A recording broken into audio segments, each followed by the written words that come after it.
Live from Waterford and Dungarvan, this is Waterford at 1 News. Good afternoon, I'm Sinead Aherne. Today's top stories. Storm Francis has left more than 1,500 homes and businesses in Waterford without electricity. More than a dozen cars are broken into at University Hospital Waterford last night. Phil Hogan's to submit a second report on Golfgate to the President of the European Commission. And in sport, new Munster signing RG Snyman is facing a lengthy spell on the sidelines. Around 1,500 homes and businesses are without power in County Waterford this afternoon as Storm Francis passes over the country. The largest fault affecting close to 1,000 customers is in Ballin Road near Dungarvan. Another outage near Ardmoors affecting around 338. There's a further fault in Clonea Power and across in Bellevue. The ESB say crews are mobilised and all power should be restored today. A status yellow wind warning remains in place for Waterford with gusts of 87 kilometres an hour recorded at Waterford Airport within the last hour. There are reports of several trees down across the county too. In the Dungarvan area, Waterford Council is working to remove a tree at Pinewood in Abbeyside. The road there is closed. Another tree is down on the Bog Road approaching Bushy Park. Emergency services are also en route to a pole down on the Dunmore Road near the Creamery, and there are reports of a tree down on Grange Park Road.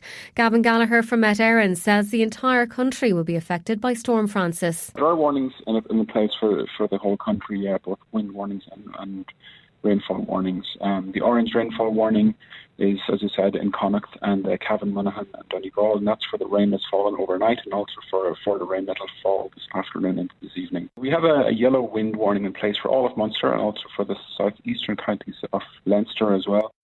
A 20-year-old man has been arrested after more than a dozen cars were broken into at University Hospital Waterford overnight. Windows of at least 13 cars were smashed and property was stolen. Gardaí arrested a man near the scene at around 5 o'clock this morning. He's currently being held at Waterford Garda Station. Gardaí say that property has been recovered and they're encouraging anyone else whose car may have been targeted to contact them on 051 305 300. Of the 147 cases of COVID-19 confirmed yesterday, half were in Dublin, prompting concern among public health officials. 1 in 3 infections in the capital are linked to community transmission, which is higher than the rest of the country. The acting chief medical officer wouldn't rule out a local lockdown, but says no new restrictions are currently planned.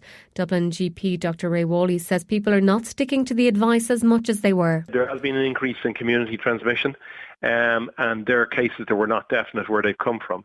And we are concerned that the only way you're going to get this is by not adhering to the guidance.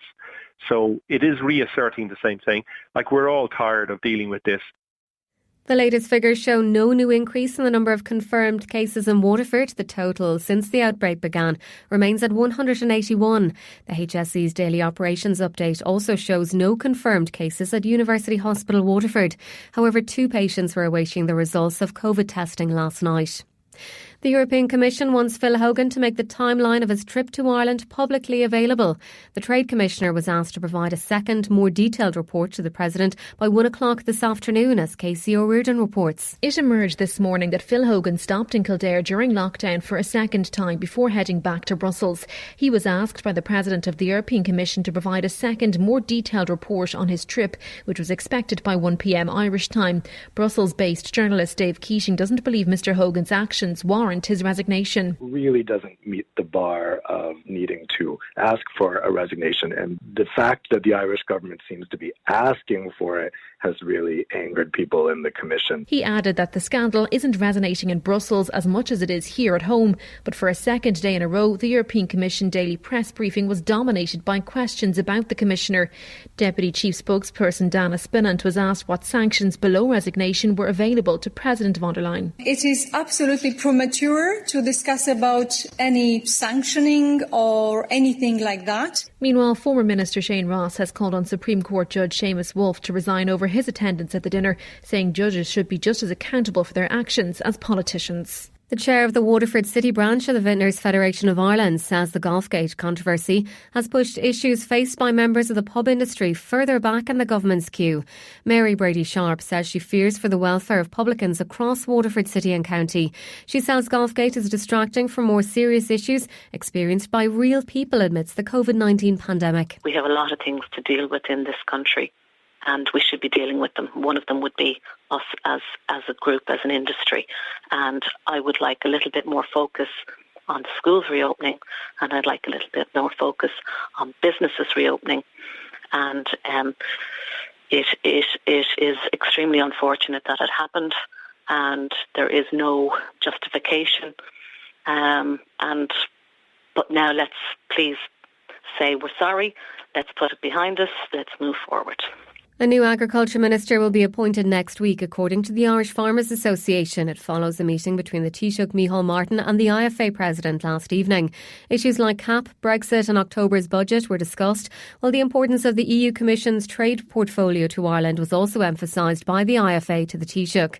IFA President Tim Cullinan says the recent resignations in the Agriculture Ministry have caused disruption. At this stage, we've lost two ministers for agriculture, and this is very, very concerning for Irish farmers. As you know, we work on a weekly basis with the Minister of the day. I suppose the important thing to come out of this is that the Dáil will be reconvened next week, and there will be a nomination for a new Minister for Agriculture next week. A West Waterford-based councillor says he's been made aware of a young family evicted from their home only to find it on Airbnb a week later. Conor McGuinness says people are being priced out of the private rental market by short-term lettings. The Sinn Féin councillor says there are more houses on offer on the likes of Airbnb in Dungarvan than on regular property sites. He says it's resulting in what he calls hidden homelessness. Chronic overcrowding, families depending on a single room in a relative's house, or young people couch serving indefinitely. It's also forcing people into substandard and sometimes unsafe accommodation. I've even been contacted by several middle-income families and couples who are really, really struggling to find somewhere affordable to rent in Dungarvan that doesn't leave them broke at the end of the month. I know of one case recently where a young family were evicted, having been told that their landlord wanted to sell the house, only to find it listed on Airbnb within a week. Danette Connolly has been elected as President of Waterford Chamber of Commerce. The National Clinical Lead and MD of Home Instead Training Academy took over from Jonathan Earl at the 233rd AGM last night. Danette, who's also Chair of Waterford Hospice, has been actively involved with the Waterford Chamber at board level for nearly 10 years. She spoke to Damien Tiernan on Daisha today. I suppose every president, when they start the year, they'd have great plans. And it's almost like this year's the year not to have big plans, but to have just objectives. And my objectives as President is just to focus on the current needs of Waterford businesses and the Chamber to continue to do their role, which is to, I suppose, be the voice of business in Waterford, to support businesses. And a medical expert believes drinking a small amount of coffee a day is fine if you're pregnant.